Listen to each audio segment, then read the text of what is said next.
Allora, buon pomeriggio a tutti da Angelica Rao.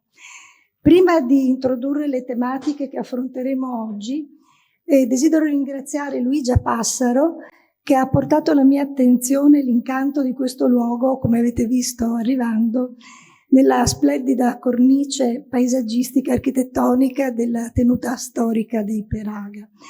Desidero ringraziare anche il sindaco, Gianmaria Boscaro, e il comune di Vigonza per la cortese concessione della sala. E un ringraziamento affettuoso va anche a Donatella della Segreteria Nazionale di Democrazia Sovrana e Popolare, che da Roma ha supportato l'espletamento delle varie burocrazie e l'ha fatto con grande disponibilità, con professionalità e con grande cortesia. E ringrazio anche l'addetta alle comunicazioni Elies di DSP Veneto, tutti i militanti di Democrazia Sovrana e Popolare del Veneto, come pure i coordinatori. E con particolare riguardo ringrazio Sonia Franzoi, che col suo gruppo di Mestre Venezia ha con me e il mio gruppo collaborato per la buona realizzazione dell'evento di oggi. E senz'altro un ringraziamento sentito a ciascuno di voi per essere presenti qui oggi, così numerosi, così motivati e forse anche incuriositi. E tenete presente che alla fine dell'ultimo intervento, se avete dei quesiti, dei dubbi, qualcosa di cui volete parlare, potete porre le vostre domande ai nostri relatori. Allora direi di entrare nel vivo del nostro convegno, che apriremo con l'intervento di Marco Rizzo, che ci spiegherà come autonomia e sovranità si coniugano nella sua proposta per il Veneto. Ricordiamo che il sovranismo popolare, oltre la destra e la sinistra, è il tema portante del suo recente libro intervista con Fabio Dragoni, Riprendiamoci le chiavi di casa. Già nel titolo di per sé prepotentemente evocativo è esplicito in modo inequivocabile quello che è una dichiarazione politico-programmatica. Riprendiamoci le chiavi di casa, della nostra casa, del nostro paese, della nostra terra, della nostra Italia, da troppo tempo asservita a interessi sovranazionali, anche europei. E riprendersi le chiavi di casa e anche riprendersi le chiavi della nostra abitazione, della nostra vita, se per caso ci siamo trovati nell'eventualità, nella situazione di dover contrarre un mutuo, e capita più spesso di quel che si pensi che esso sia a tassi di usura. E questo è il secondo, tema che vedremo trattare da Alfredo Belluco. E Alfredo Belluco da 35 anni, con grande perseveranza, con fervore, si occupa proprio di frodi bancarie per combatterle. E in particolare lui si è occupato, ha combattuto l'usura contrattuale poi applicata, aggravata dal fatto di essere commessa in ambito bancario in tutta una serie di illeciti civili. E con impegno si spende nel suo ruolo di consulente e vicepresidente dell'associazione Sacra Casa, Sacra Famiglia. Toccante è l'esperienza del nostro terzo relatore qui accanto a me, che è Stefano Baldo, imprenditore, il quale ha subito usura, anatocismo, si è visto svuotare i conti correnti e revocare gli affidamenti. Quindi un'esperienza umana e anche legale molto complessa, che l'ha portato a confrontarsi con le istituzioni e anche con l'arroganza di alcuni funzionari, purtroppo ci sono anche quelli, però ha reagito, e ha reagito con costanza, con metodo, ha lottato, sicuramente ha sofferto anche molto, però si è opposto ed è riuscito a mantenere in piedi la propria azienda, cosa non facile, soprattutto di questi tempi.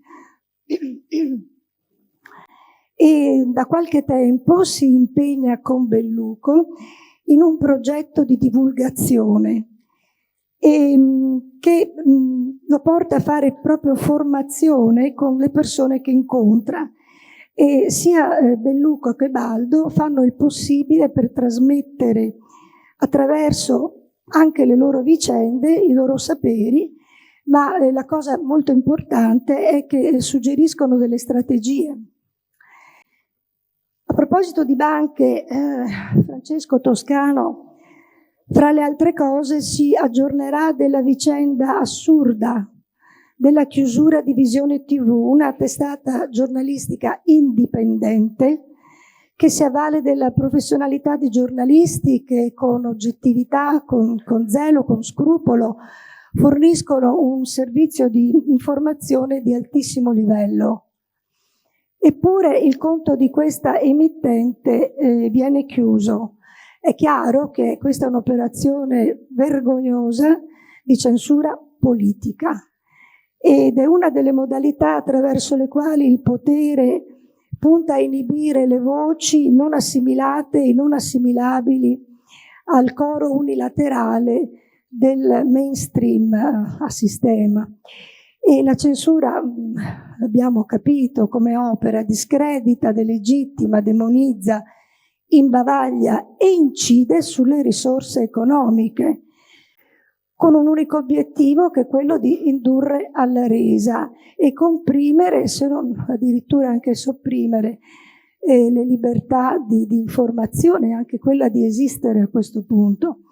E direi non diversamente da quanto è già avvenuto con la sospensione di alcuni canali e gli shadow ban che vanno a limitare la visibilità di quei contenuti ritenuti evidentemente o percepiti come scomodi. E vorrei anche segnalare un'altra pratica infausta e con tristi conseguenze, e cioè l'inquinamento delle chat o la loro clonazione.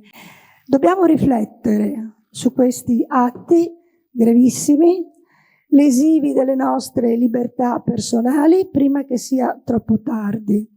E fintanto che la sovranità di un popolo può ancora essere un'aspirazione alla quale tutti noi possiamo tendere con fiducia, con speranza, con passione, anche con determinazione, con tenacia, anche con orgoglio.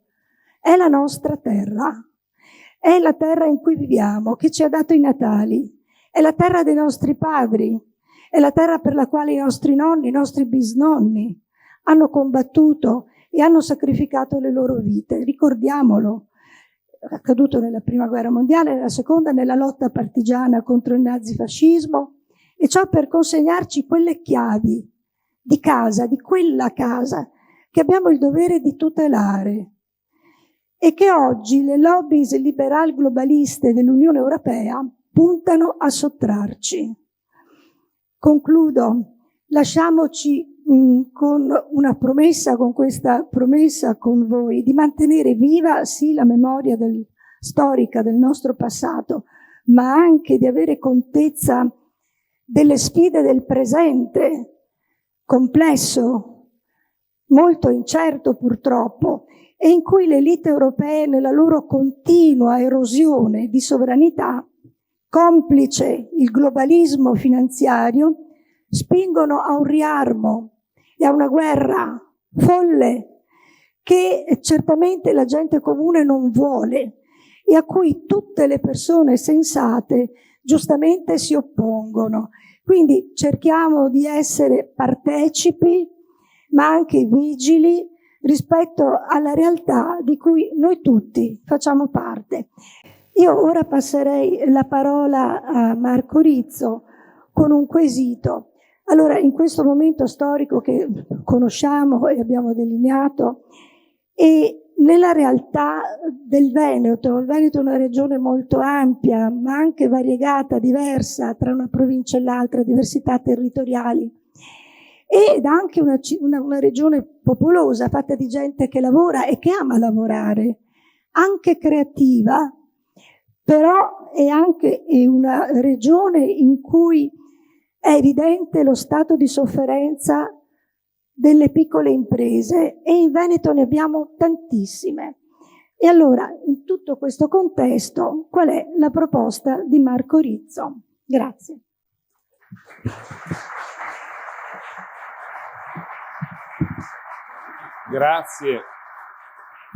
Grazie ad Angelica, al lavoro che ha fatto per consentire questa bella giornata.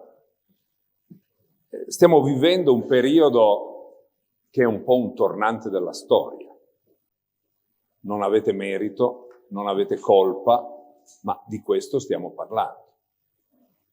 Io non so se le vostre facce sono le stesse di quelle che nel 1939 andavano a un'assemblea e poi l'anno dopo, nel 1940, si prendevano le bombe in testa. Non lo sappiamo. Ma mai siamo arrivati così vicini come oggi a quel tema. Quindi il tema della pace e della guerra diventa il tema fondamentale per capire cosa sta avvenendo. Dicevamo prima un tornante della storia. Non abbiamo colpa, non abbiamo merito, ma di questo si tratta. E quindi si tratta di navigare in queste acque agitatissime, e chi come me ha fatto politica, ha avuto anche il privilegio di essere nella politica, credo che abbia il dovere di tracciare una rotta che è diversa da quella che vi è stata propinata fino ad oggi. Lo vedete, la politica non serve più, non vanno più a votare metà degli italiani, e quelli che vanno a votare votano spesso il meno peggio, non sono soddisfatti. E lo sapete benissimo che quelli che sono là non pensano a voi, non pensano al popolo, ma pensano sostanzialmente a come sbarcare il lunario e a come essere rieletti la volta dopo. Lo vedete nei cambi di casacca, lo vedete nella modalità di una politica bipartisan che sulle questioni importantissime, la pace e la guerra appunto, ma i temi economici e sociali, le grandi direttrici del nostro paese, alla fine dicono le stesse cose, magari le dicono in maniera diversa, magari litigano, ma questa destra e questa sinistra hanno come immagine le due facce di una stessa medaglia. Lo vedete perché lo vedete anche rispetto a quello che è stato. Il 5 Stelle diceva delle cose interessanti, giuste, sono andati al governo, hanno fatto il contrario. La Meloni ha preso i voti su delle cose giuste, è andata al governo, ne sta facendo delle altre. Anche se la Meloni sta godendo ancora di un certo prestigio nel paese, perché questa sinistra da cui io provengo fa così schifo, no? Che, come dire, ci vuole niente a essere un poco meglio. Questa è la realtà. Allora, se tutto questo che diciamo è vero, dobbiamo partire da questa analisi del mondo. Io da qualche anno che provo a cercare di analizzare come sta cambiando il mondo. La globalizzazione ha avuto dei risultati non previsti. Non era previsto che alcune nazioni riuscissero ad emergere e a cambiare i rapporti nel mondo.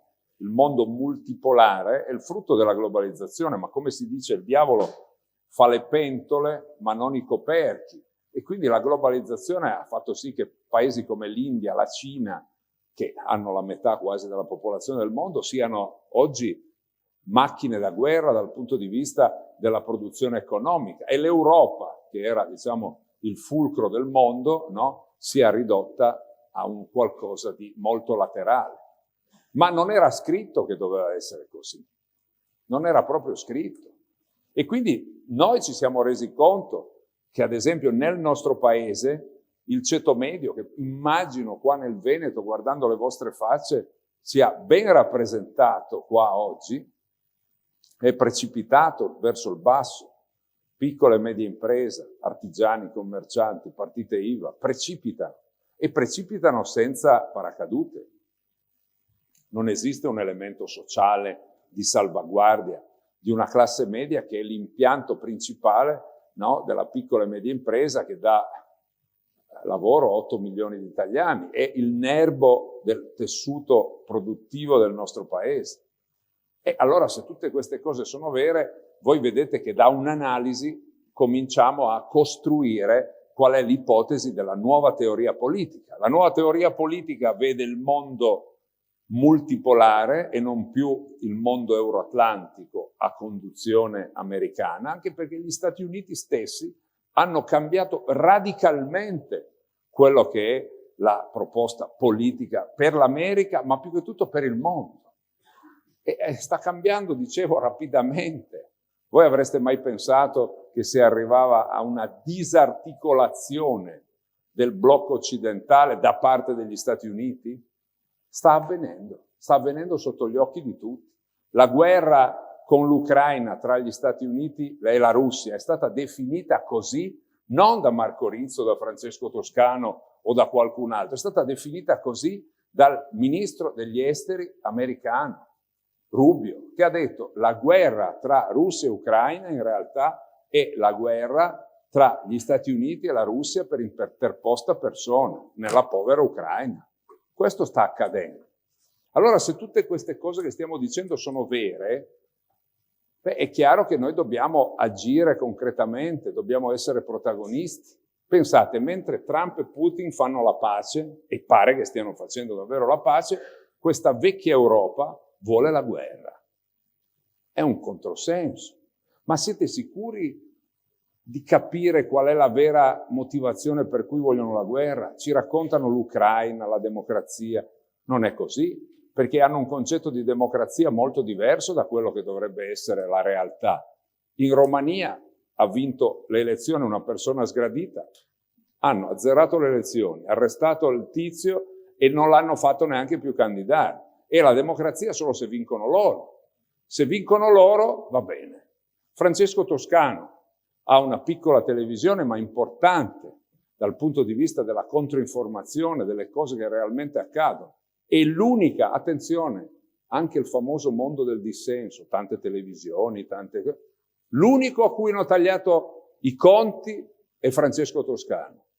Ci sarà un motivo, per noi è un merito, ma ci sarà un motivo che tagliano i conti a lui e non ad altri. Vuol dire che l'unico che dà davvero fastidio, che dà una prospettiva, una rotta, è Francesco Toscano e Visione TV. Certamente non siamo...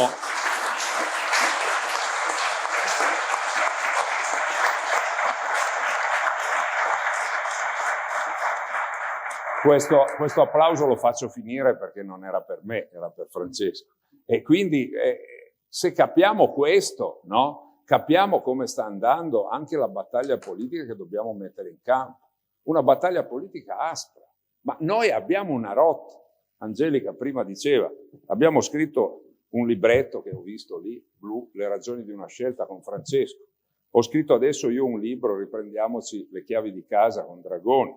Stiamo attendendo, ma dobbiamo dargli più forza a Francesco, il libro sul sovranismo popolare, di cui io sarò onorato di fare la prefazione, che sta costruendo Francesco. Sarà un malloppo teorico, politico importante, che tratterà dei temi fondamentali della geopolitica, ma anche della politica interna, e guarda caso anche della vicenda bancaria, della vicenda dell'usura contrattuale, di tante cose di cui noi abbiamo bisogno per prospettare una rotta. Noi abbiamo due legami fondamentali. Uno è quello della connessione sentimentale col popolo. Voi ci vedete come viviamo, come arriviamo, con le valigie, mangiando il panino. Noi abbiamo quella che diceva Gramsci, la connessione sentimentale col popolo. Quelle facce di merda lì non ce l'hanno. Voi pensate che vi rappresentano quelli lì? Preferite quelli lì? No, non li volete quelli lì. Bene, noi abbiamo la connessione sentimentale col popolo. E, parafrasando un Pantheon che non mi appartiene, che è quello del presidente De Gaulle, noi capiamo che per comandare, cioè per prevedere il nostro futuro, dobbiamo avere una rotta, un indirizzo. De Gaulle diceva: prevedere significa comandare. Noi non è che vogliamo comandare, vogliamo dare una risposta alle esigenze del nostro paese. Ad esempio adesso che gli Stati Uniti e la Russia fanno la pace, noi dobbiamo essere fuori da qualunque processo di guerra. La Meloni, come dire, tergiversa. Dice giustamente che nessun soldato italiano deve andare a fare da forza di interposizione. Aggiungerei io, ci credo. I paesi europei hanno fatto la guerra, la Russia l'hanno persa, ma noi abbiamo mandato armi, abbiamo mandato consiglieri, spero non militari, vedremo poi, ma questo è successo. E voi pensate che in una pace tra un nemico A e un nemico B facciano andare a fare da forza di interposizione quelli che hanno fatto la guerra ad A? È chiaro che le truppe di interposizione possono essere indiane, brasiliane, sudafricane, argentine, ma non di chi ha portato la guerra. Quindi i francesi e gli inglesi che pensano in qualche modo di fare da forza di interposizione vogliono solo proseguire la guerra. E andiamo al dunque, perché vogliono proseguire la guerra?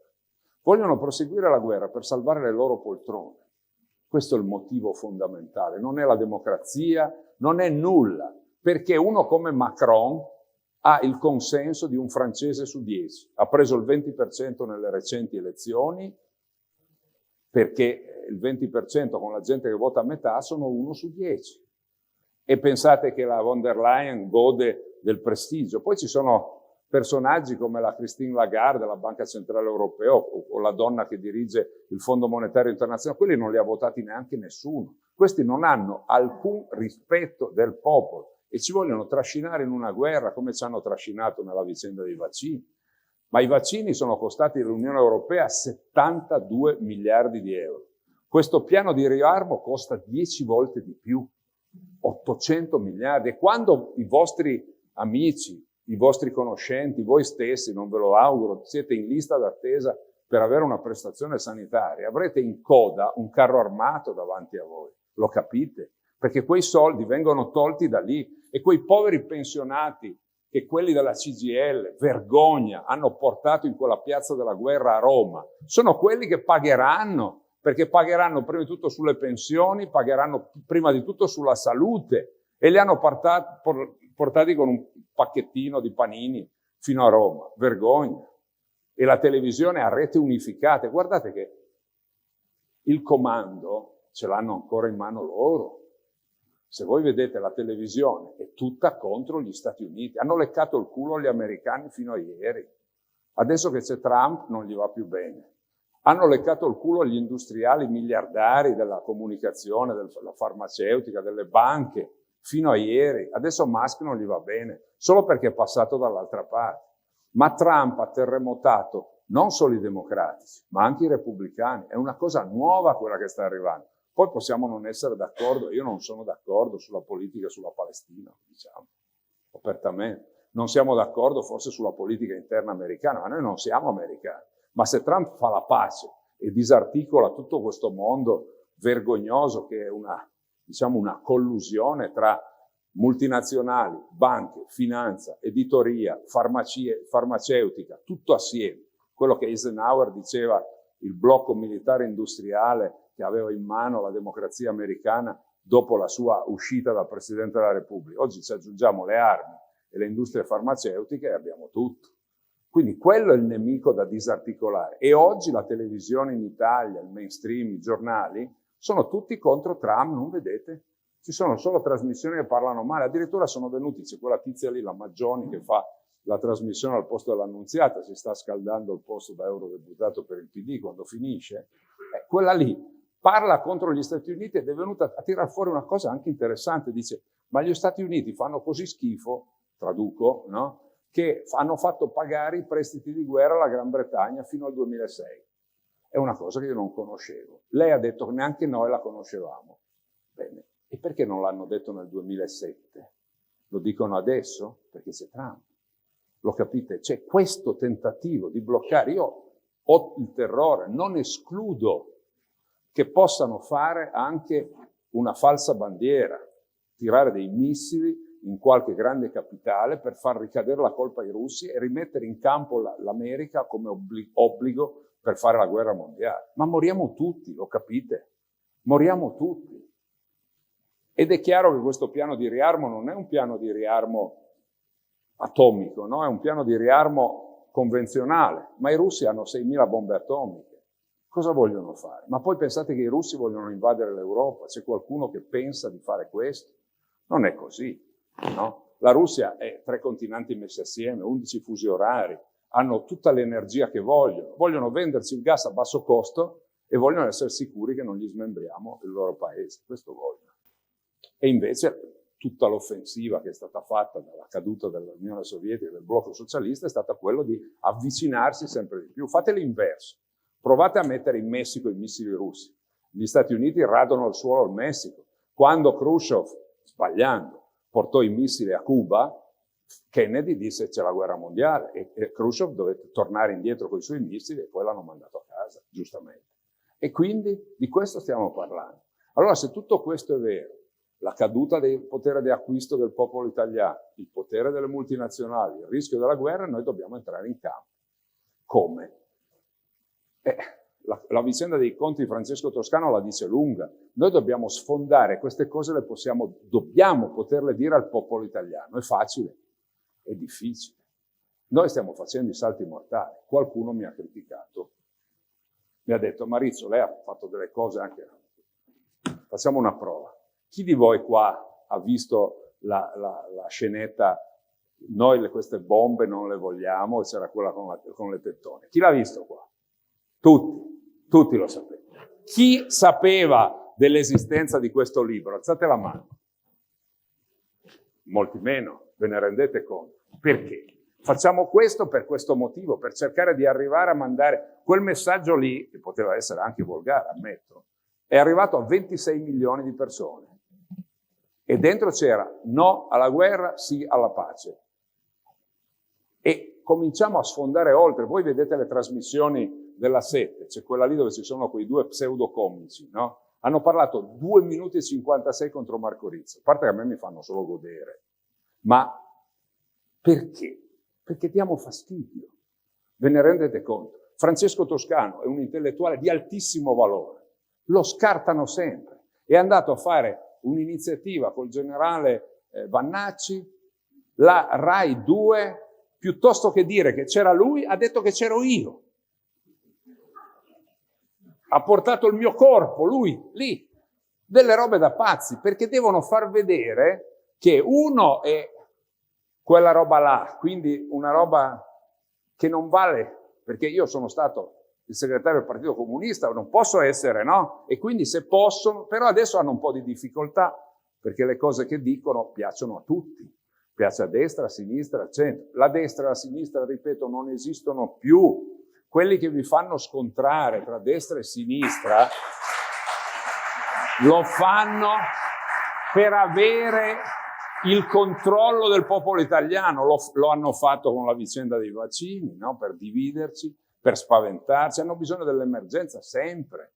Lo hanno fatto con il Covid, lo hanno fatto con la vicenda climatica, lo hanno fatto con la guerra, lo continueranno a fare perché solo dall'emergenza loro possono governare, perché non hanno più nessuna connessione col popolo. Queste sono le cose che vi volevamo dire.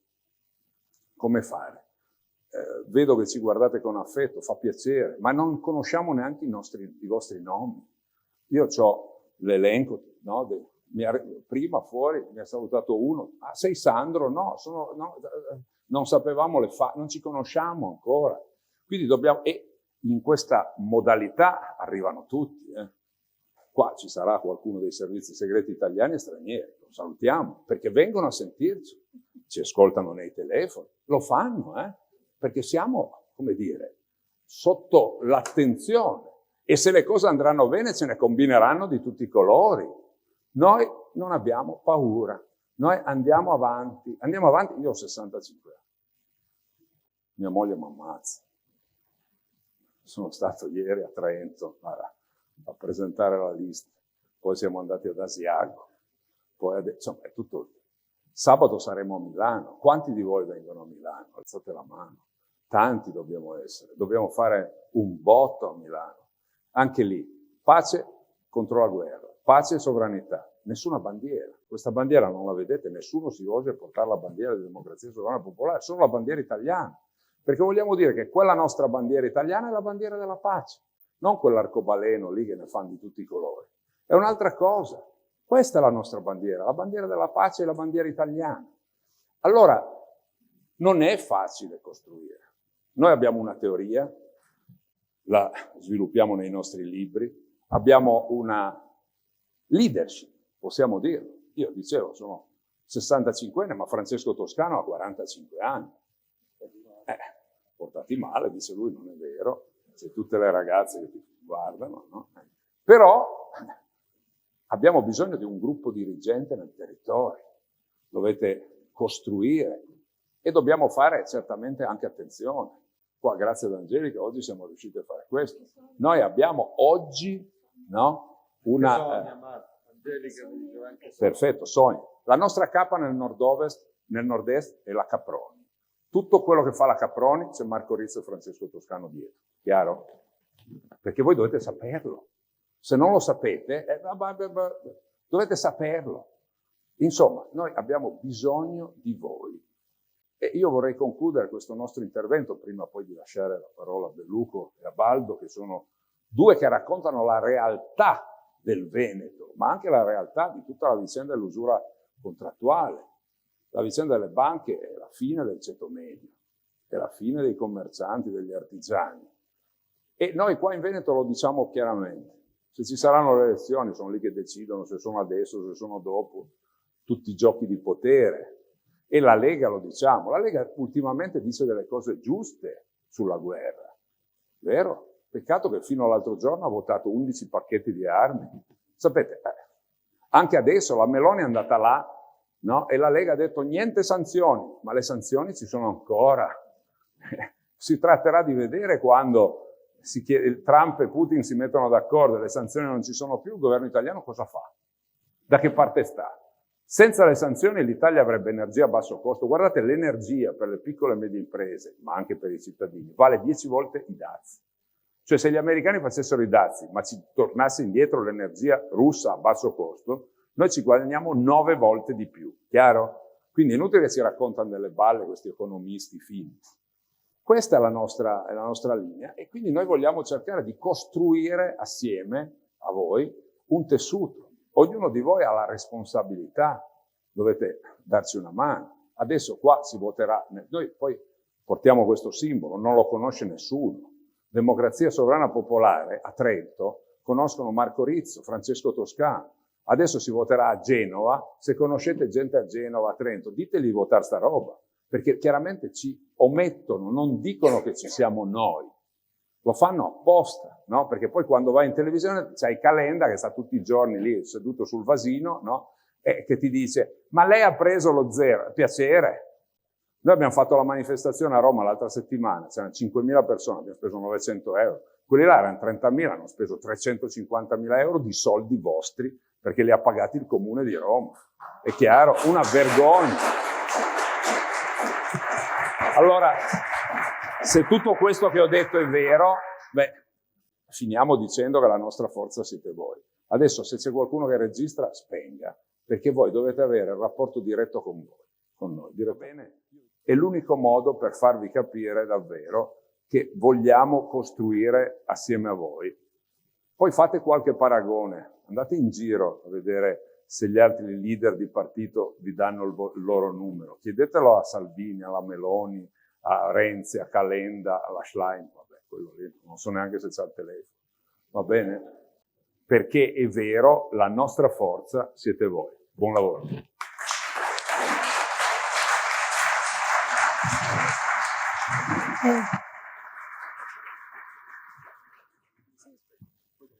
Scusate, io rimango seduto perché devo leggere e anche sono un po' vecchiotto. Allora,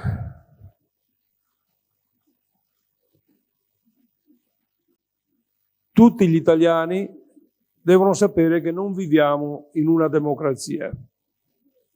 La nostra è una nazione fuori legge, una repubblica delle banane, dove la legge non viene rispettata da chi è preposto a farla rispettare. Mi riferisco all'usura contrattuale aggravata dall'averla commessa in ambito bancario. In sede civile comporta il tasso di interesse zero, in sede penale fino a 15 anni di reclusione. Il dottor Nicola Gratteri, procuratore capo a Napoli, ha recentemente dichiarato I giudici e pubblici ministeri lavorano con il codice in mano, senza guardare in faccia nessuno. Purtroppo in usura contrattuale bancaria non è così, caro dottor Gratteri. Andiamo con ordine, anche se il concetto giuridico è molto chiaro e comprensibile a tutti. Gli articoli di legge che fanno riferimento all'usura contrattuale bancaria sono di una chiarezza disarmante. L'articolo 1 della legge 24/2001 di interpretazione autentica dell'articolo 644 del Codice Penale recita: ai fini dell'applicazione dell'articolo 644 del Codice Penale usura e dell'articolo 1815 secondo comma usura del Codice Civile, si intendono usurari gli interessi che superano il limite stabilito dalla legge nel momento in cui essi sono promessi o comunque convenuti a qualunque titolo, indipendentemente dal momento del loro pagamento. Quindi lo scambio del denaro è un completamento del reato penale e dell'illecito civile. Il delitto di usura civile e penale si commette nel momento della pattuizione usuraria, della firma. Come dicevo, l'articolo 644 del Codice Penale è chiarissimo e recita: chiunque si fa dare o promettere. Comma 1. Attenzione al verbo promettere. Ci sono in circolazione una miriade di contratti bancari che contengono al loro interno la promessa usuraria. Milioni, ripeto, milioni di mutui, leasing, conti correnti affidati, finanziamenti, eccetera, possono essere resi nulli con la multa, tra virgolette, per la banca della riduzione a tasso di interesse zero in sede civile, come ho detto prima, in base alla legge antiusura. Se sono convenuti interessi usurari, il contratto è nullo e non sono dovuti interessi. È chiaro il concetto? Se sono convenuti interessi usurari, il contratto è nullo e non sono dovuti interessi. Molti non sanno che nel calcolo dell'usura contrattuale bancaria, confermata da una recentissima sentenza della Corte d'Appello di Potenza, si devono sommare tutti i costi legati al credito e quindi anche l'assicurazione, la quale da sola fa spesso schizzare il tasso annuo effettivo e globale ai fini dell'usura a livelli altissimi. L'articolo 1 della legge 108/96, che ha sostituito, come dicevo, il 644 del Codice Penale, recita ancora: per la determinazione del tasso di interesse usurario si tiene conto delle commissioni, remunerazioni a qualsiasi titolo e le spese, escluse le imposte e le tasse collegate all'erogazione del credito, quindi tutto tranne le imposte e le tasse. Molti non sanno che l'usura commessa in ambito bancario prevede un aggravante di pena da 1/3 alla metà. Se un usurario più o meno organizzato rischia da 2 a 10 anni di galera, l'usuraio in banca a favore della banca rischia da 2 anni e 8 mesi a 15 anni di reclusione.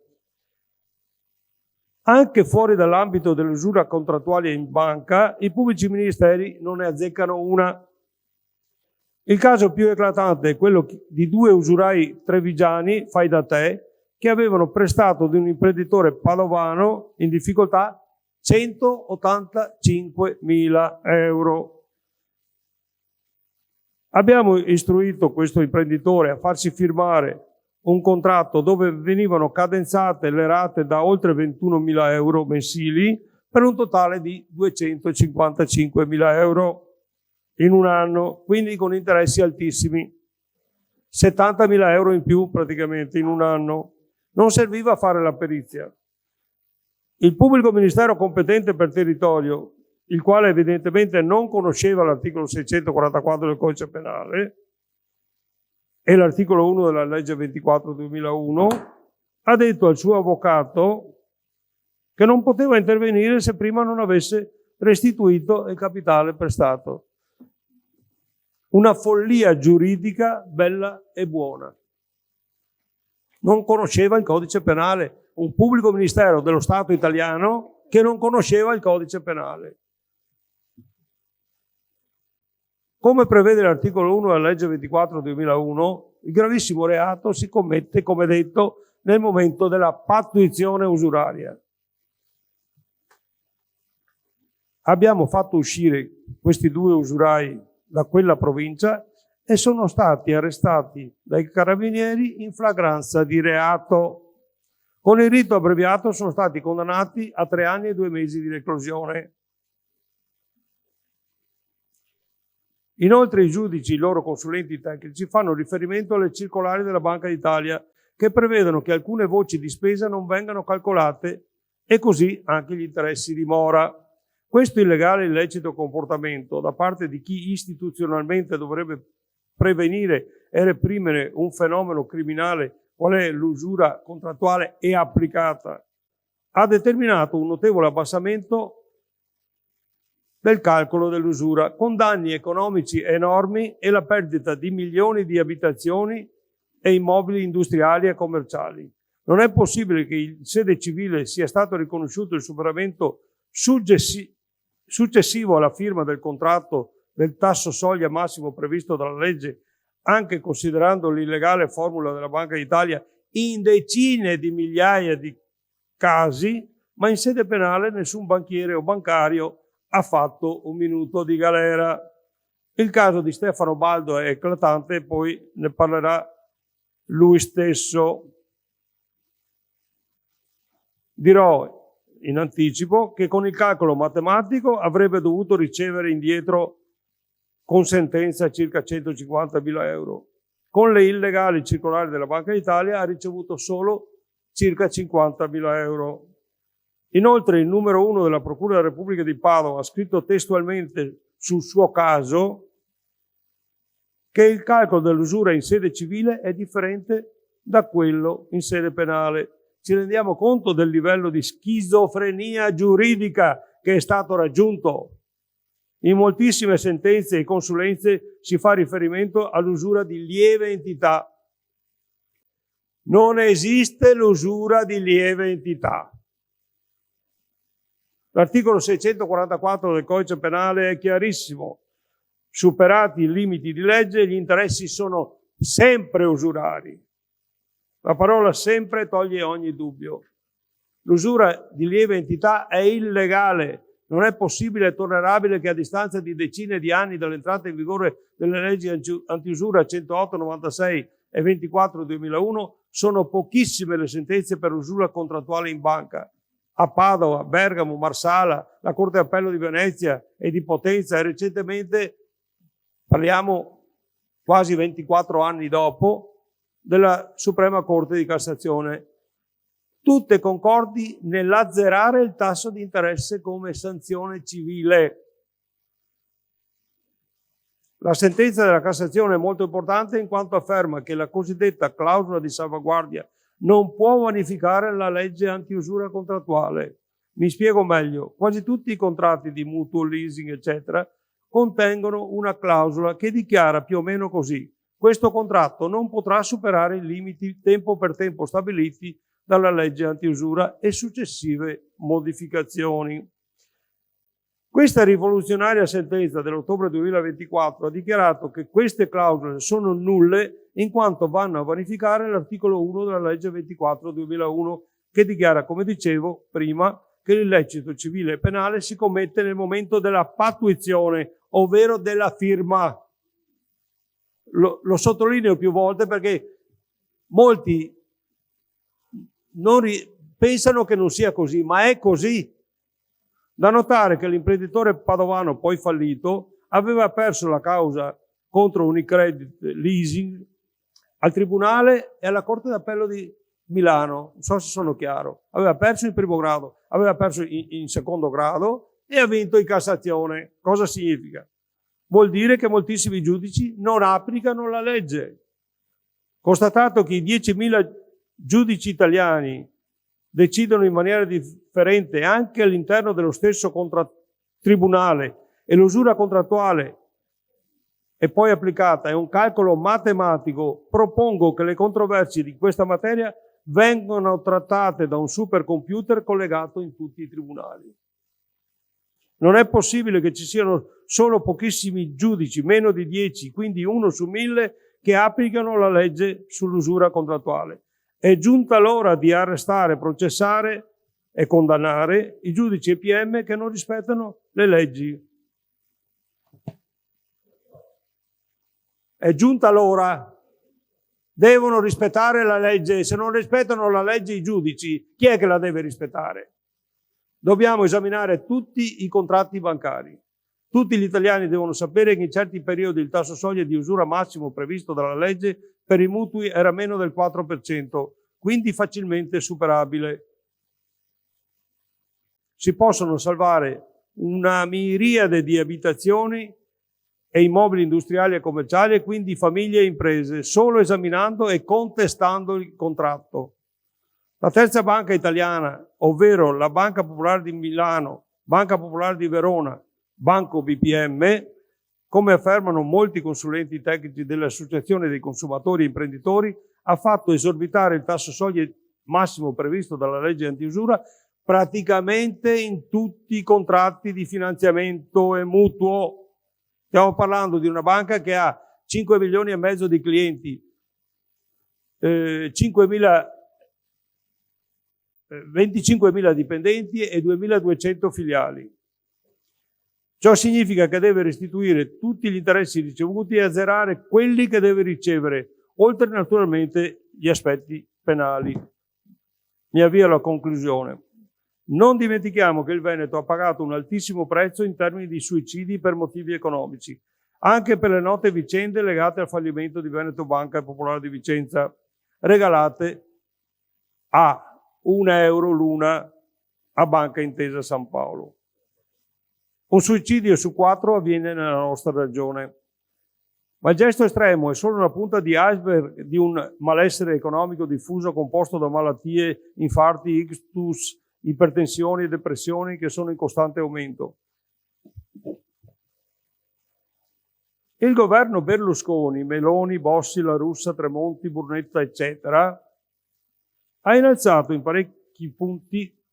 parecchi punti percentuali il tasso soglia di usura per decreto legge convertito con legge 106/2011, modificando il sistema di come rilevare l'usura. Per esempio, con la legge del 96 si doveva calcolare così: tasso medio più la metà. Esempio, se il tasso medio era il 4%, il tasso soglia di usura diventava il 6%, giustamente. Con la nuova legge diventa il 9%. Un regalo per le amiche banche stimato in oltre 30 miliardi di euro l'anno, prelevati dalle tasche delle famiglie e imprese. Ignare famiglie e imprese. Dobbiamo lottare per abolire questo articolo di legge con una grande mobilitazione e tornare al calcolo dell'usura con la legge del 96. Democrazia sovrana e popolare deve farsi carico di questo problema sociale di grande diffusione, ma ignoto perché nessuno ne parla. Nel 2018 tutti i partiti in campagna elettorale si sono espressi per l'impignorabilità della prima abitazione, per poi scordarsene, tra virgolette, dopo le elezioni. Deve essere il cavallo di battaglia di democrazia sovrana e popolare. Ogni mutuo deve avere l'assicurazione obbligatoria in caso di morte, invalidità permanente e anche per la perdita incolpevole del lavoro dipendente e autonomo. Grazie.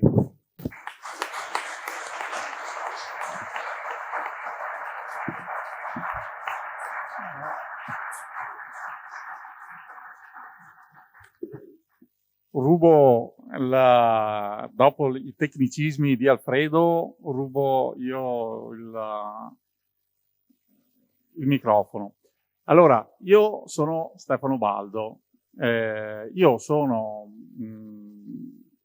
un normale imprenditore veneto, il quale solo perché ha chiesto alla propria banca per quale motivo avessi pagato 154.000 euro di usura, la banca, come Rivalsa ha svuotato tutti i conti correnti, revocato tutti gli affidamenti. Ecco, io è da 10 anni che lavoro, ho 10 dipendenti con solo conti correnti attivi.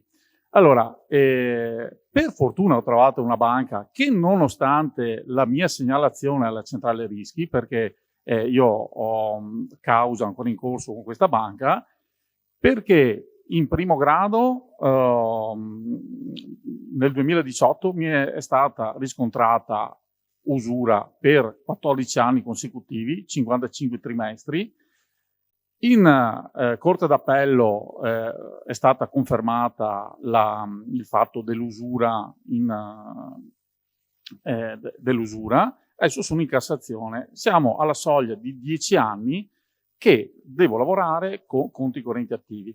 Ecco, mi chiedo, è giusto secondo voi che solo perché ho chiesto per quale motivo c'è stata l'usura sia stata fatta questa azione di rivalsa tenendo conto che la banca ha anche l'obbligo di chiedere il rientro immediato all'azienda, o chi dovesse avere problemi deve chiedere il rientro e uno deve organizzarsi.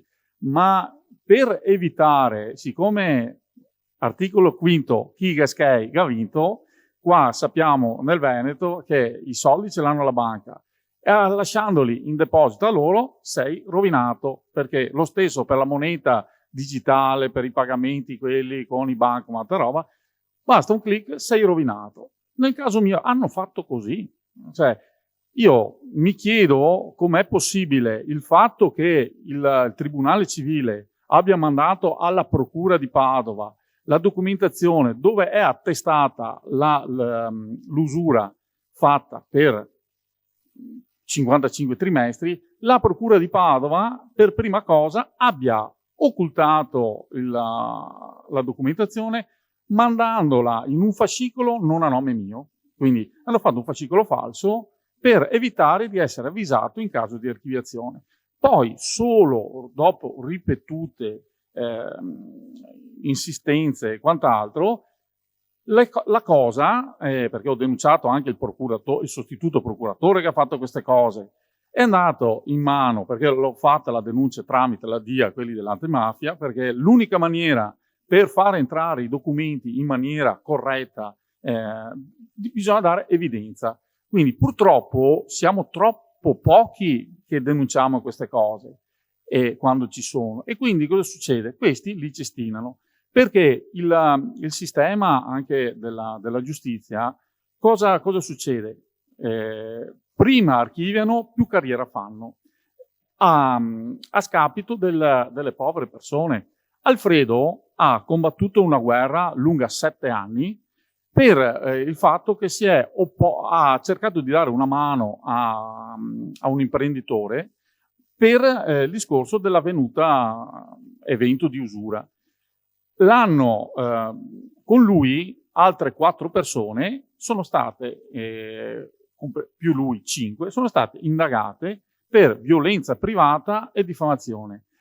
Siamo arrivati al 29 di gennaio di quest'anno, lui ha insistito, mentre gli altri hanno patteggiato e hanno la fedina penale sporca, lui ha insistito, dopo aver cambiato 8 avvocati, ha insistito ed è riuscito a essere assolto e praticamente gli viene, è stato, il pubblico ministero non si è mai accorto di avere tra la documentazione un video dove lui ha registrato tutto quanto e dove c'era la direttrice della banca che ha affermato che appunto con questo contratto viziato d'usura ha detto ma ne ho fatti altri 1500 simili a questi e quindi ne ha fatti 1500 potenzialmente tutti in usura.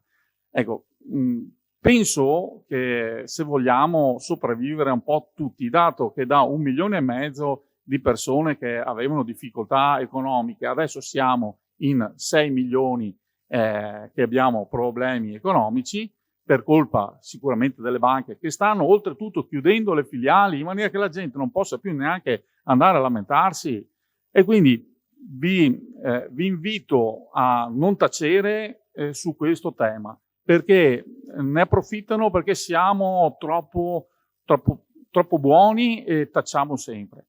Quindi, e oltretutto tenete conto che anche i giudici hanno giurato sulla Costituzione e sulle leggi. Invece loro applicano le circolari della Banca d'Italia, non è una cosa perseguibile. E poi si arrabbiano perché Nordio gli propone i test psicoattitudinali. Quindi, ma se uno studia legge e va, perché deve essere contaminato dalle circolari della Banca d'Italia? Io non voglio annoiarvi con un'altra storia perché potrei sfogarmi e dire di più o quant'altro su queste malefatte che vengono fatte su noi piccole persone che non abbiamo la possibilità di controbattere. È che quello che sto facendo con Alfredo, che a volte abbiamo una trasmissione al giovedì mattina su un emittente su Radio Gamma 5, che ringraziamo perché non è una radio, non è allineata con la maggior parte di chi fa comunicazione, perché dice la verità, anzi ci lascia parlare e informare le persone. Quindi non dobbiamo tacere, dobbiamo divulgare le malefatte che fanno le banche. So che a Francesco... No, grazie.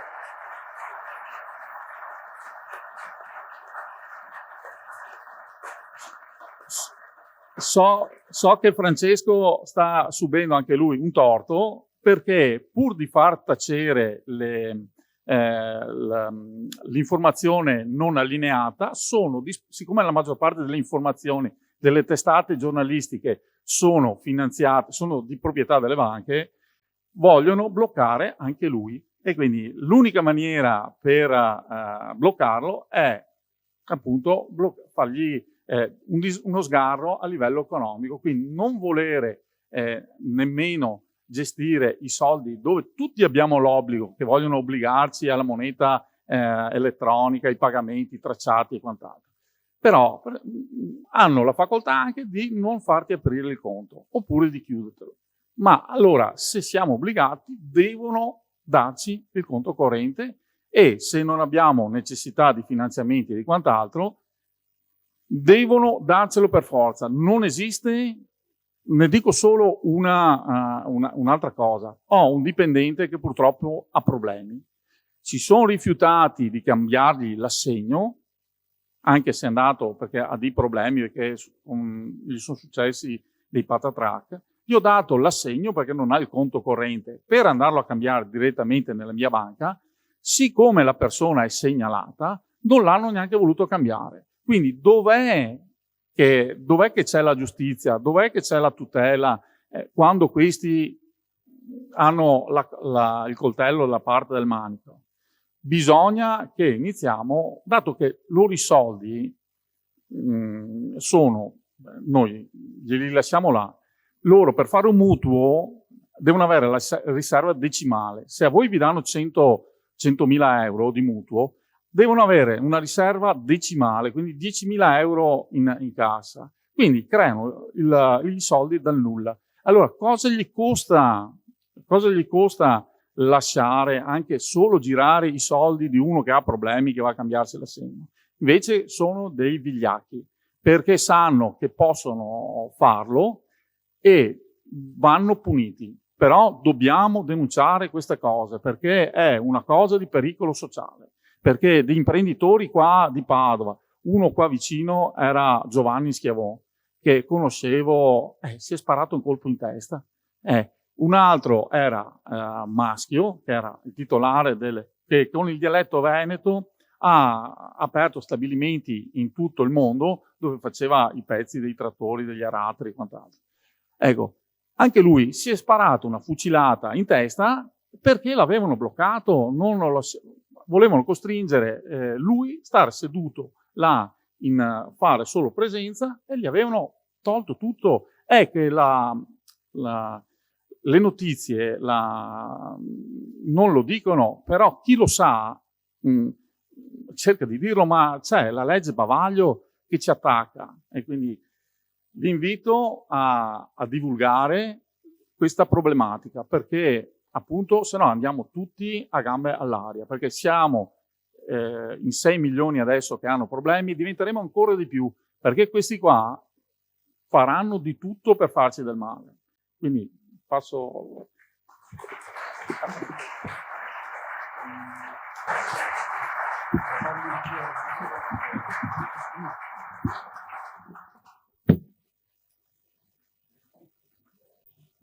Allora, intanto ringrazio tutti gli organizzatori per questa splendida giornata.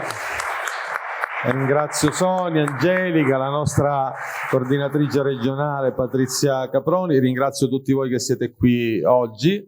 Non posso non constatare con soddisfazione che il partito cresce anche in Veneto.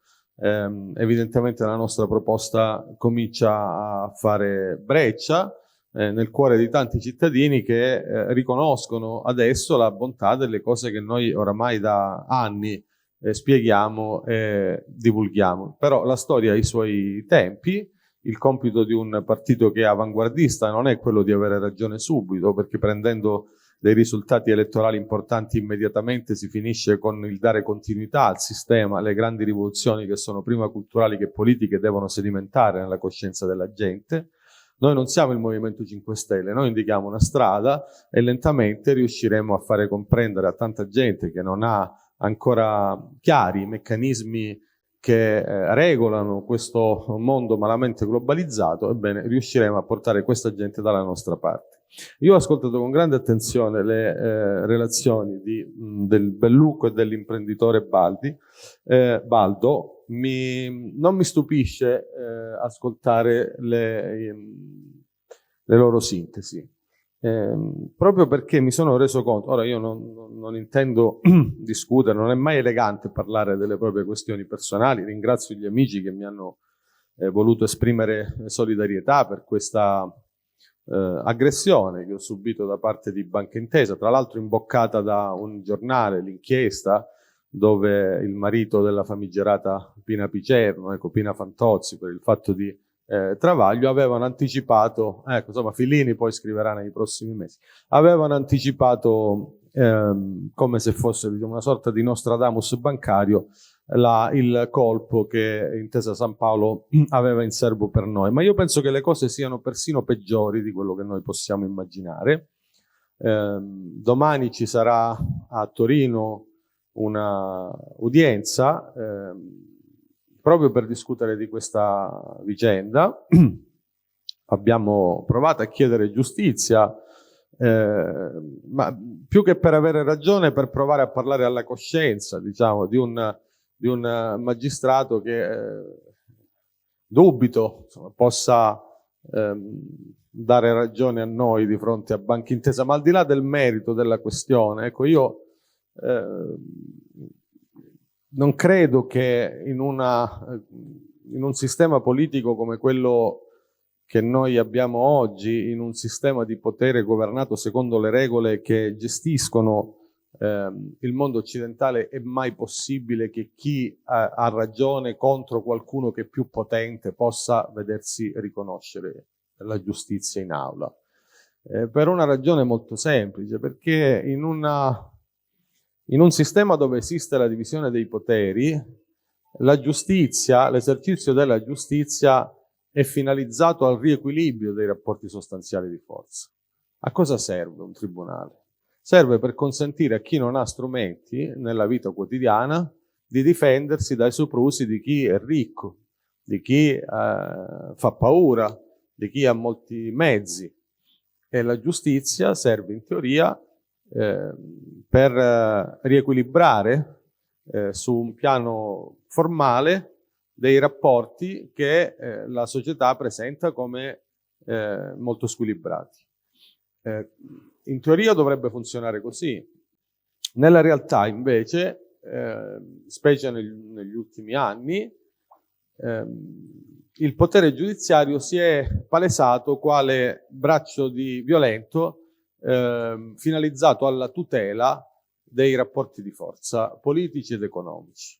Quindi anziché hanno di fatto snaturato il loro modo di essere, tradito la loro missione, e ora io non voglio generalizzare, però insomma abbiamo sotto gli occhi una serie di vicende che testimoniano come in realtà i giudici siano diventati per lo più dei notai che palesano sul piano formale il rapporto di forza sostanziale che esiste nella società. E quindi tra noi e Banca Intesa è come pensare, insomma, Real Madrid-Vicenza, ecco, me la vedo difficile andare a vincere contro Banca Intesa in tribunale, però non lo faremo comunque, chiederemo giustizia comunque, anche soltanto per provare a capire che tipo di ragionamento i giudici vorranno fare sulla nostra vicenda. Io penso che il significato di quello che è accaduto non è legato a nessuna normativa bancaria. Quello che è accaduto a noi è una chiara intimidazione di natura politico-programmatica. Noi viviamo dentro un regime vero e proprio. Un regime si riconosce da alcune cose semplici e ricorrenti. All'interno di un regime alcune opinioni non sono consentite. All'interno di un regime non esiste il pluralismo dell'informazione. All'interno di un regime non è distinguibile il potere legislativo da quello esecutivo, da quello giudiziario, da quello mediatico. All'interno di un regime esiste un potere unico, monolitico, che schiaccia come un solo uomo tutti quelli che non fanno parte del circuito dei privilegiati. E sotto la categoria dei privilegiati esiste soltanto una pletora di questuanti che approfitta dei benefici riservati dai signori nella misura in cui ubbidisce e tace. Per cui la struttura odierna della nostra società è la seguente. C'è un circuito finanziario globalizzato che continua a comandare ed è una nuova aristocrazia del denaro. Questa aristocrazia del denaro è servita, consolidata, difesa da un gruppo di chierici, laici e giornalistici che difendono sul piano simbolico e delle parole il comando di questi signori. Al di sotto di questo gruppo che serve i padroni per averne benefici sul piano economico e di carriera, ci sono dei cittadini che sono di nuovo trasformati nella condizione di sudditi. Sudditi proprio perché non sono uguali neanche sul piano giuridico e formale. E le storie che noi abbiamo ascoltato oggi sono il risultato di questo cambiamento strutturale del nostro modo di intendere la democrazia. Non ce ne accorgiamo, ma io sono convinto che i grandi meccanismi di questa natura non fossero immediatamente percepibili neanche alle persone che li vivevano. Io non so quanti in realtà nel 1789 avevano capito che era finito l'ancien regime e stava per nascere il nuovo mondo. Non so se ora fermassimo 50 francesi e avessimo la possibilità di tornare indietro nel tempo, nel 1792, e chiedessimo: lei si rende conto che il mondo è cambiato in questi ultimi anni? Io non so quanti direbbero di sì. Se avessimo un romano al tempo di Romolo Augusto, non so se lui saprebbe che è finito adesso l'impero romano. Io penso di no. I fenomeni storici si capiscono meglio guardandoli con lo specchietto retrovisore, ma mentre si vivono la modernità, la velocità degli eventi, la difficoltà delle piccole contingenze che ognuno di noi deve affrontare ci impedisce di concepire il macrosistema che cambia. Il compito di un partito politico qual è? È quello di provare a spostare l'attenzione dalle cose piccole a quelle grandi. È quello di offrire a tutti quelli che vogliono uscire da una consuetudine che impedisce la sedimentazione dei grandi meccanismi storici e politici la possibilità di farlo, ma non perché c'è una divinità che offre il verbo, ma perché semplicemente si prova a porre l'attenzione sui grandi temi che poi vengono discussi democraticamente, pacatamente, tra persone che non vogliono vivere sottomesse da un potere irresponsabile che non vedono, ma vogliono esercitare un diritto pro quota alla sovranità che oggi, come bene spiegava Marco, è sostanzialmente negato. Noi, nei panni dei sudditi ubbidienti, non rientreremo e chi vuole combattere con noi è benvenuto. Questo è il senso della nostra proposta.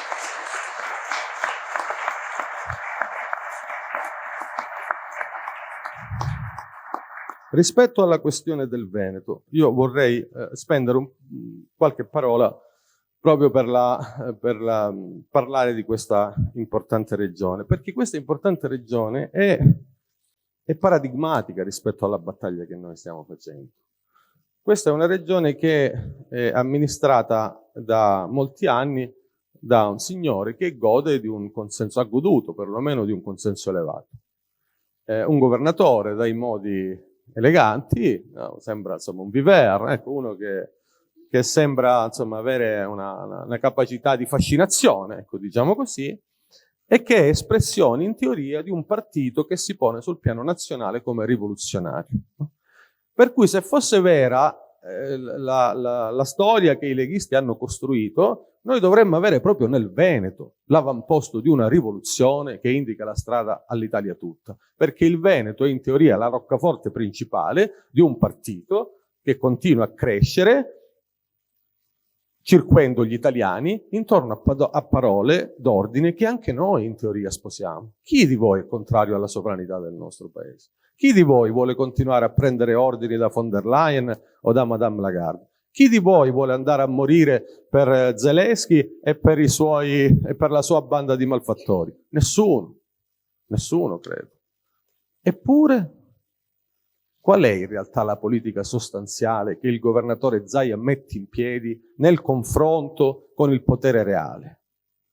Di assoluta subordinazione. E i governatori del nord-est, proprio quelli di espressione leghista, penso a Zaia ma anche a Fedriga, anziché essere avamposto di un tentativo di cambiamento, sono i peggiori dissimulati stabilizzatori dell'esistente. Li dobbiamo smascherare e cacciare.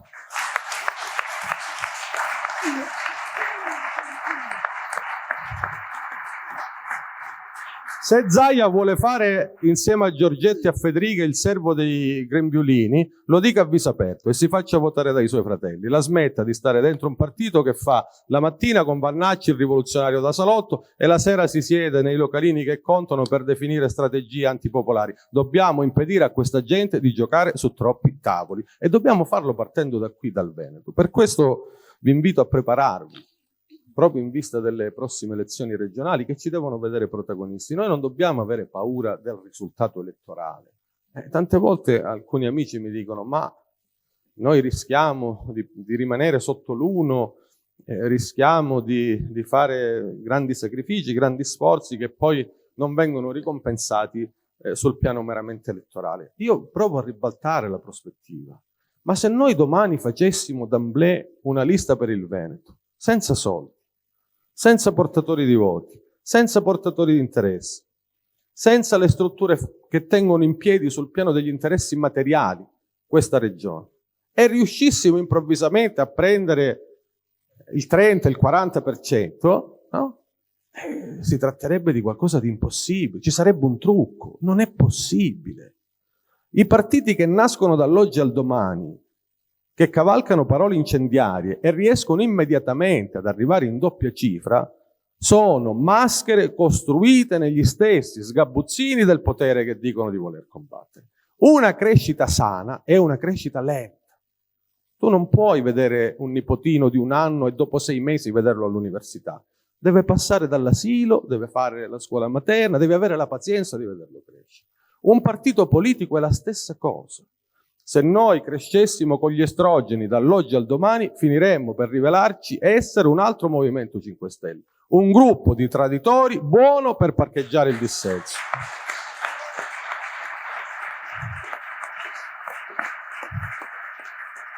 Noi non siamo questo. Noi siamo un'altra cosa.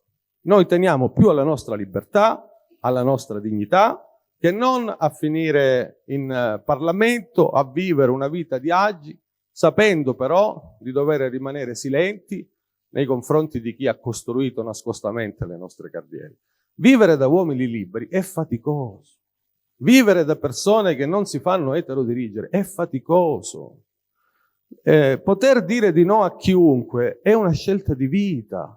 Ma non si può pretendere di avere gli agi, i vantaggi, le strade aperte, la buona stampa, i buoni finanziamenti, gli amici interessati che ti abbracciano e contemporaneamente rimanere liberi.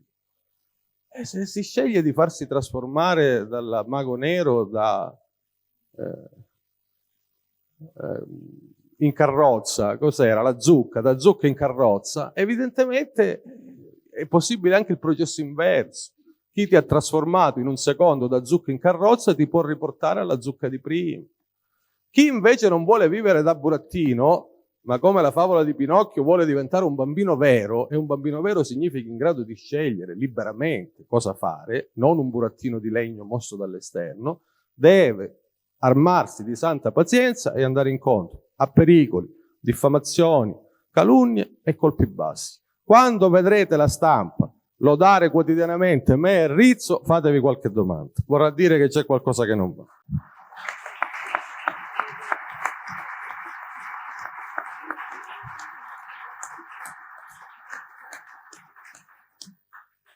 Io voglio fare un accenno alla questione della guerra, che è la questione che mi sembra più importante.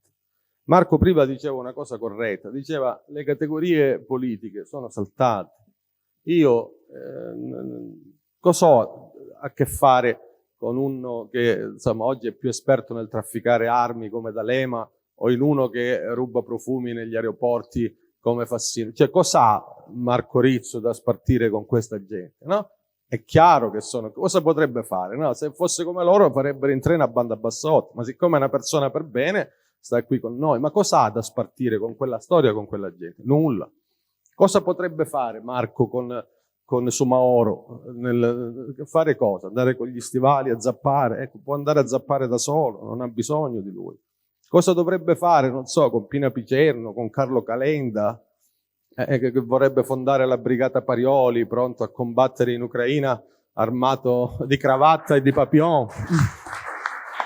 Io sono convinto che Calenda scapperebbe anche di fronte a un petardo, lo vorrei vedere in prima linea a combattere nel nome della difesa della democrazia che lui stesso violenta con i suoi amici, cercando di impedire la presentazione dei libri in giro per l'Italia. Anche questa cosa di provare a vietare la presentazione di un libro è una cosa molto grave, che palesa una mancanza di freni inibitori da parte di questa gente. Cioè, bruciare i libri era una pratica conosciuta nel secolo scorso, ma che veniva richiamata in genere come massima infamia. Che oggi qualcuno si metta a viso aperto dicendosi democratico e proponga di bruciare un libro dove non c'è una sola parola violenta testimonia il cortocircuito che oramai attanaglia questa povera gente. Questa povera gente noi la dobbiamo compatire oltre che combattere, perché sono totalmente fuori controllo. Noi la guerra non la vogliamo, ma non come slogan. Noi non siamo dei pacifisti ebeti, come quello strano personaggio di Un sacco bello, ve lo ricordate? Il figlio di Mario Brega, no? Che stava lì a spiegare l'amore, c'era quella congrega dei figli dell'amore eterno, no? E allora c'era il padre che, poverino, diceva: ma com'è che mi è venuto uno così? E quello gli spiegava che insomma amava tu, si amavano, erano tutti felici nell'armonia e nell'amore. Ecco, noi non siamo come il figlio di Brega nel sacco, non è che noi siamo così ebeti da pensare che nel mondo siano tutti buoni, che basta una buona parola per risolvere i problemi. Ecco, questa è un'impostazione che non ci appartiene, perché noi siamo uomini della realtà, siamo uomini della concretezza, siamo uomini della realpolitik, non vediamo dall'iperuranio. Il nostro no alla guerra si fonda su presupposti diversi e precisi. Se ci fosse davvero oggi un nuovo Hitler in grado di venire a schiavizzare il nostro paese, noi saremmo i primi ad offrire il petto per difendere la nostra nazione. Non andremmo lì a pregarlo di andarsene. Combatteremmo come combatte un uomo quando si palesa un pericolo reale. Ma oggi non c'è nessun Hitler alle porte, è una menzogna. I russi non hanno nessuna intenzione di aggredire. Nessuna. E semmai è vero esattamente il contrario, perché se c'è qualcuno che da Napoleone Bonaparte, passando per Hitler, continua ad abbaiare alla porta della Russia, quel qualcuno porta divise di eserciti NATO. Quando e se vedremo l'esercito putiniano attraversare il Brennero, saremo lì a difesa del nostro confine, ma non ci sono oggi e non ci saranno domani. Queste sono menzogne di un gruppo di banditi e di delinquenti che vuole continuare a comandare senza consenso, brandendo l'arma della paura. Ma noi non ci facciamo manipolare da questi lestofanti, li dobbiamo smascherare perché sono pericolosi e impazziti. Adesso ho visto Madame von der Leyen che però deve avere un bravo parrucchiere, perché vedete che è sempre inappuntabile. Devo dire che è una donna che ha una sua...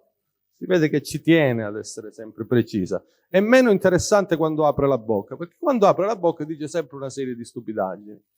Adesso vuole organizzare un riarmo da 800 miliardi di euro per la costruzione di un esercito europeo che non esiste. Non esiste l'esercito europeo e nessuno vuole farlo. Quindi ci stanno proponendo un riarmo, una spesa consistente di soldi creati dal nulla, perché come potete notare, quando c'è da finanziare l'industria delle armi, improvvisamente il concetto di moneta fiat viene conosciuto anche dai banchieri. Quando c'è da mettere 100 euro nelle tasche di un pensionato, di un lavoratore al minimo, di un esodato, si lamentano nell'ordine le agenzie di rating, lo spread, il debito pubblico. I nostri figli cominciano a diventare più gobbi perché hanno il debito che grava sulle giovani generazioni. Quindi io, quando c'era Monti, io, il bambino piccolo, gli dicevo: stai dritto, amore, papà, non è che è Monti che ti fa stare col debito pubblico, no? Sulle spalle. Stai dritto, papà, non ti spaventare, che non pesa.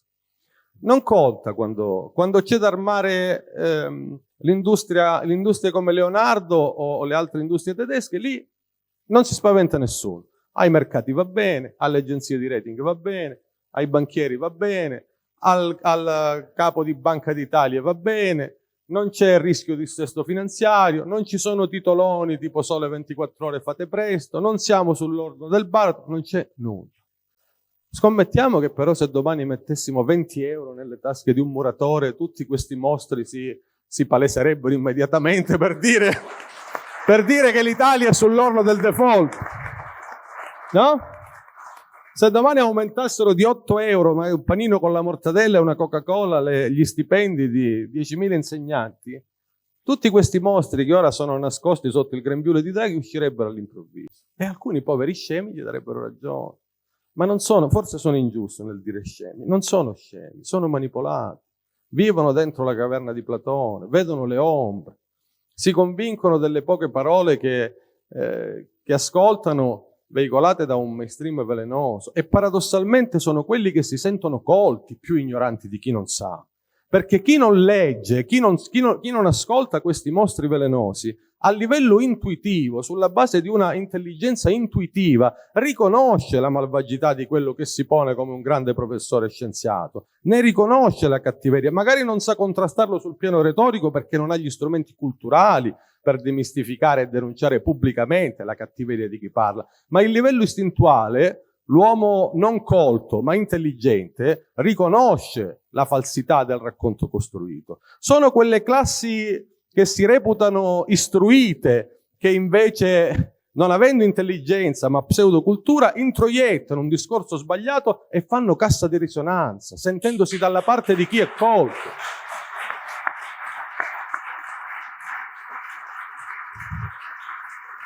Ecco, Lenin parlava degli utili idioti. Io dico che oggi il pericolo sono gli idioti istruiti,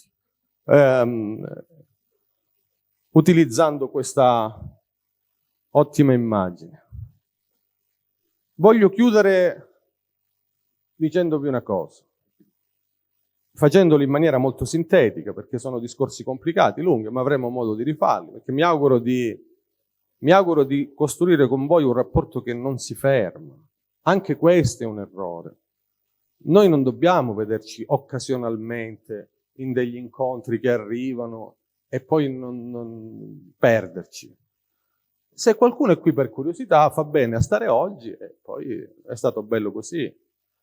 Ma se qualcuno invece che per la passione di un giorno vuole costruire con noi un progetto, dobbiamo costruire i luoghi solidi della discussione, dobbiamo rivederci, dobbiamo fare massa critica insieme.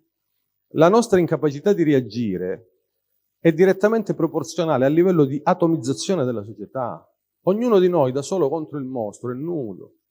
Ma una piccola avanguardia che mette insieme un gruppo di persone consapevoli che solidarizzano tra di loro, che si muovono in maniera coordinata e non sulla base di uno spontaneismo che non serve a nulla o di un ribellismo intorno a parole vuote che non serve a nulla, ma un gruppo di persone che sta insieme intorno ad un pensiero preciso all'interno di una struttura che è ordinata, non gerarchica. Ogni tanto dicono, ma voi volete creare la struttura gerarchica, ma il contrario di una struttura ordinata è il caos. Nulla può funzionare se non c'è uno. Sono le regole interne che devono funzionare. Non può funzionare tutto sulla base dello spontaneismo. Quello è l'unico modo che non ci consente di aggredire il sistema. Noi dobbiamo costruire una capacità di fare sintesi politica insieme. E questo si può fare dentro Democrazia Sovrana Popolare. Per cui vi invito all'impegno diretto. Spesso mi dicono, ma cosa farete adesso? Ma io e Marco stiamo facendo tutto quello che possiamo. Lui gira dappertutto, poi per me è un esodo ogni volta che partendo dalla Libia, già per andare a Roma ci metto... Quindi non è che sto comodissimo, per cui io arriverei prima a Copenaghen farete prima ad arrivare voi a Copenaghen che io a Venezia, però più o meno il tempo per me è sempre quello. Ma noi non possiamo fare niente da soli. E poi noi non vogliamo essere i mitomani che pensano di cambiare il mondo andando in giro come San Paolo a veicolare la verità. Noi possiamo soltanto essere un momento di accensione, di una scintilla che, crescendo nel libero convincimento delle persone che ascoltano, crea il cambiamento sulla base di una mobilitazione che poi parte dal basso. Non possiamo farlo noi. Dice, ma come si fa? Anche questo si impara dentro i partiti. Come si fa? Costruendo sezioni territoriali, provando a fare incontri culturali, impegnandosi nelle amministrazioni locali, mettendo in piedi associazioni culturali, invitando persone di riferimento che veicolano una buona parola, denunciando la malizia di un mainstream che non parla di noi o tentando di discutere con quei giornalisti che a livello locale ancora sono onesti. Ecco come si fa. Non dobbiamo inventarci niente. Ognuno di noi può diventare protagonista. Ma il compito della difesa della democrazia deve essere avvertito da ogni singolo cittadino.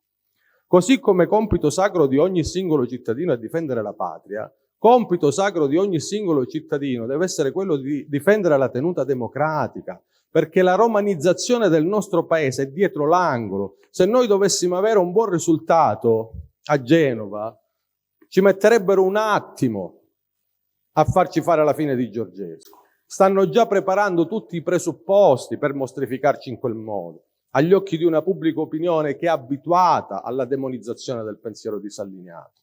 E quale forza di interposizione noi avremo quando questi mostri paleseranno il loro volto più feroce? Come ci difenderemo se oggi non abbiamo costruito una capacità di risposta che deve essere democratica, che deve essere pacifica, serena, però deve esserci. Non possiamo rimanere in silenzio, no? Ricordate quella bella immagine che diceva andarono a prendere gli zingari, a me non interessava perché io non ero zingaro. Poi andarono a prendere i neri, a me non importava perché io non ero nero. Poi quando hanno preso me non c'era più nessuno. Noi finiremo così. Colpiscono Giorgescu, me la Romania è lontana. Pazienza. Hanno sparato a Trump, vabbè, a me non mi ha sparato nessuno, fatti suoi. Hanno sparato a Fizzo. Vabbè, chi è Fizzo? Quando poi arriverà il nostro turno, chi ci difenderà? E allora è molto meglio ragionare fin da adesso e comprendere la gravità del momento storico che stiamo vivendo. Tutto quello che è accaduto negli ultimi 30 anni non è casuale. Una regione come il Veneto, che era a tassi di disoccupazione zero, comincia ad avvertire segni di sofferenza sociale. Ed era impensabile non negli anni 60, 70, era impensabile fino a 15, 20 anni fa che si arrivasse ad un livello di difficoltà sociale anche qui. Le storie che abbiamo raccontato, di imprenditori che si ammazzano, di aziende che falliscono, di lavoratori precarizzati, di giovani che cominciano ad andare via anche da qui, erano impensabili. Ma questo non è il risultato di una crisi. Non è che i veneti erano bravi a fare gli imprenditori 40 anni fa e sono diventati tutti scemi nel 2000. Questo è il risultato di una progettualità politica che è basata sulla deindustrializzazione di un paese che non deve fare concorrenza ai grandi centri industriali tedeschi. Noi viviamo dentro l'euro solo come servitori di una catena che finisce a Berlino.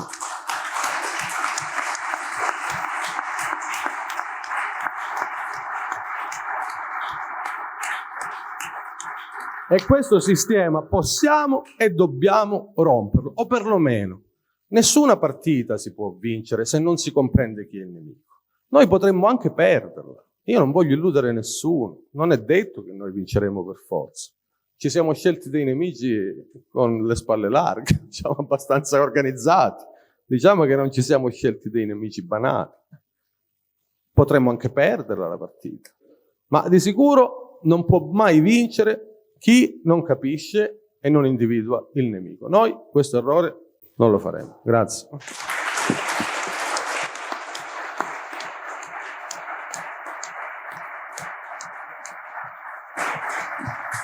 Adesso, quando andate all'uscita, lasciate il vostro nome e cognome per chi vuole. Noi stiamo qua ancora, vi parliamo, vi salutiamo, prendete i nomi, le cose, in modo che ci organizziamo.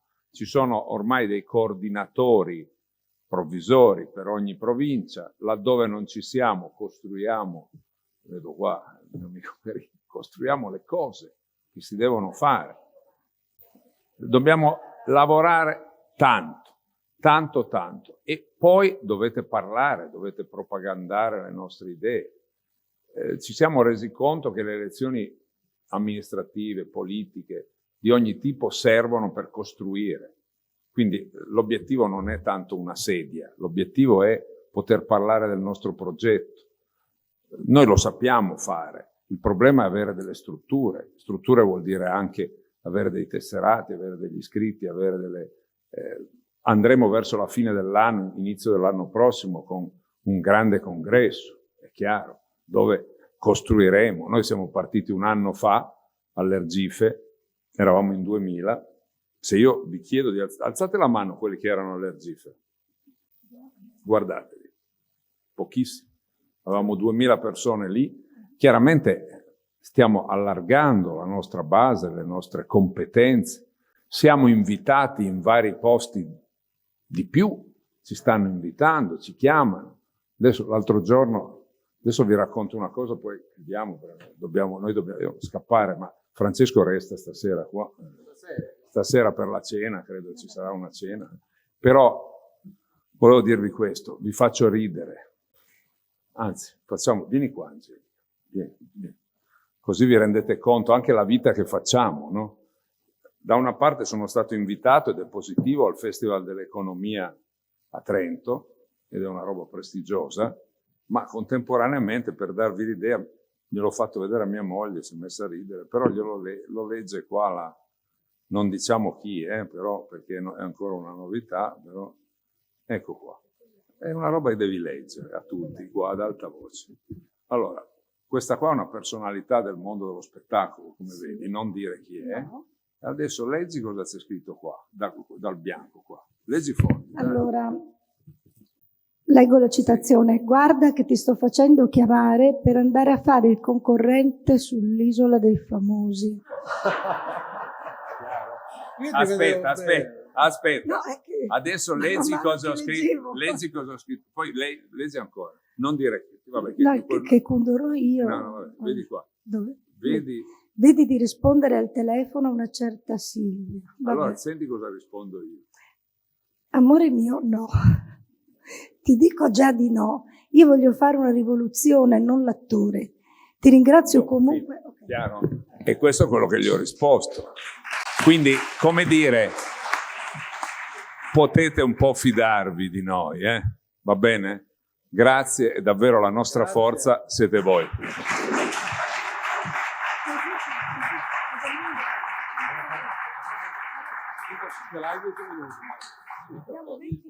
Immaginate delle notizie che ci ammettono sull'avviso che probabilmente i conti correnti verranno in qualche modo prosciugati per la necessità di finanziare le guerre. Cosa vi risulta? Ci risulta che loro hanno detto che, lo ha detto Draghi, lo ha detto la von der Leyen, che vorrebbero, tra virgolette, pescare nel risparmio per il finanziamento di queste cose.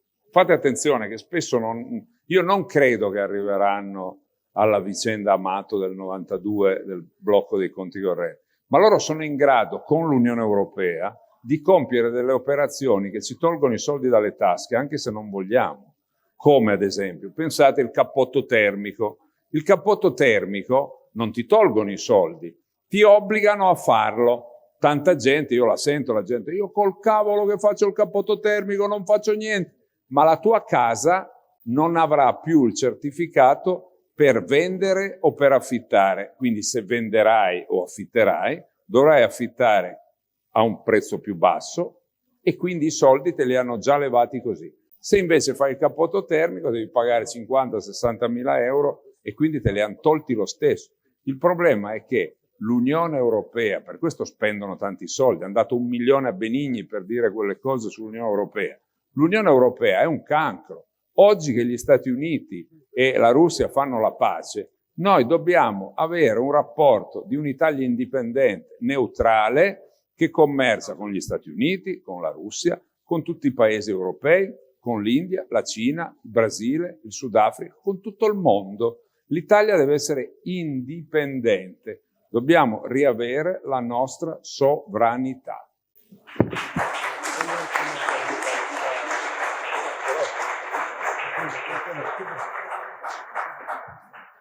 Salutiamo un po' di persone che sono venute, però il nostro Gianluca Versace che è venuto però è arrivato in ritardo per un contrattempo, il nostro Perin, tanti altri che sono qua. Sì, prego, vieni. Allora volevo sapere cosa ne pensate voi per quanto riguarda, che prima hanno creato il problema, il caro energia, poi hanno trovato anche la soluzione, centrali nucleari. Cosa ne pensate voi di queste centrali nucleari che con legge delega vogliono rifare, entro il 31 dicembre vogliono decidere dove farle?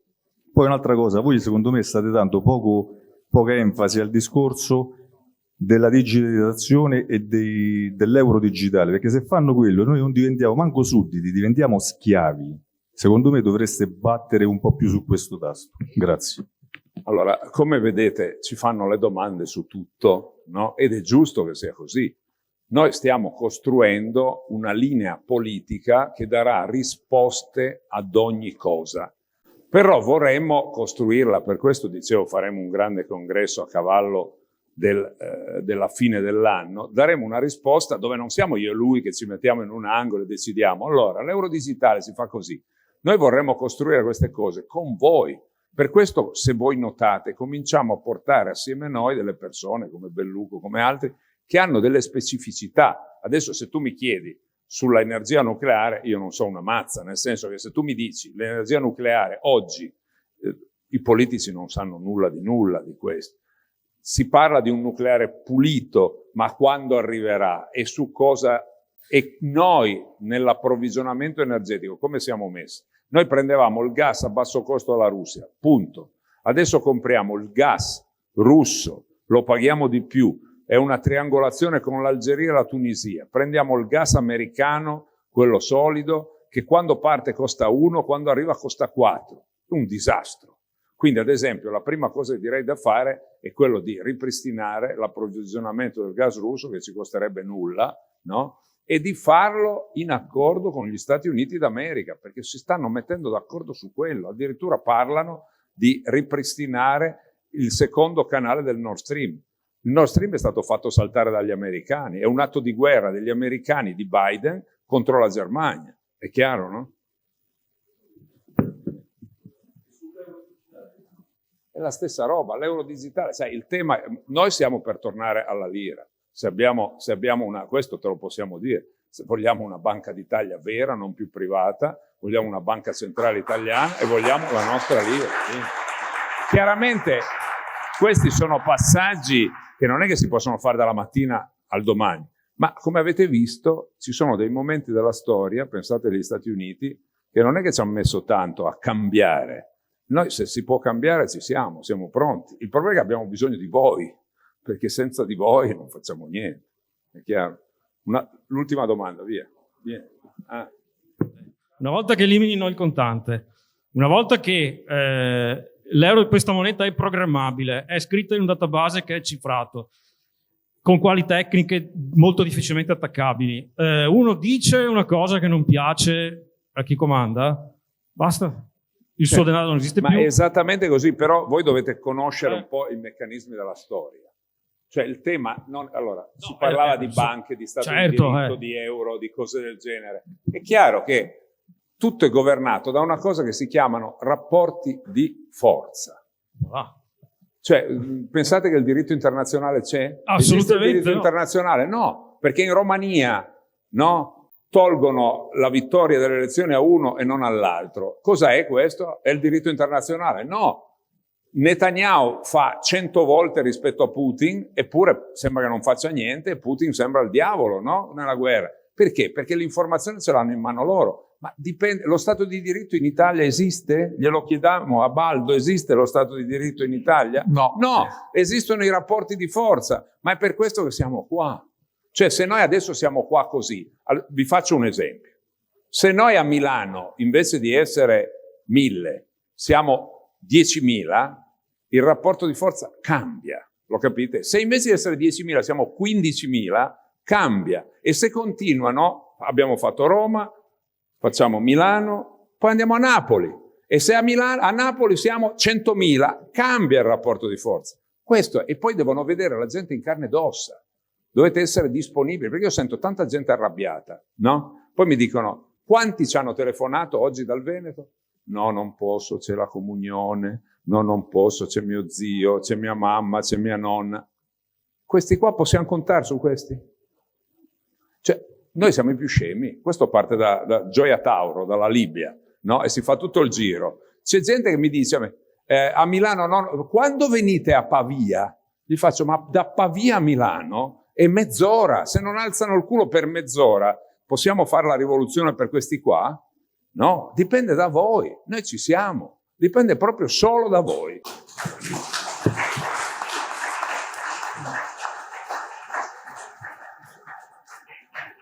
Permettetemi di aggiungere, il rating ESG in banca esiste già, Environment, Sustainability and Governance, ovvero tu fai un mutuo verde per comprare una casa in classe A, A++, B, roba di questo tipo, ti fanno il 2%. Tu fai un mutuo per comprare una casa da pezzente, perché ovviamente c'è questo elemento anche, e il tasso è del 4, del 3, dipende, con spread, dipende quello che è. Perché? Perché questo è un'iniziativa diciamo oligopolistica, di cartello, plutocratica, mettiamola così. Cosa gliene frega alla banca? Come uso io il denaro? Cioè, capite che siamo già in un sistema truccato parecchie volte. I dati sono truccati, ma noi siamo anche obbligati a fare le mosse che loro decidono che dovremmo fare. È una cosa ti assicuro che noi gli andiamo contro, stanne certo. Allora, intanto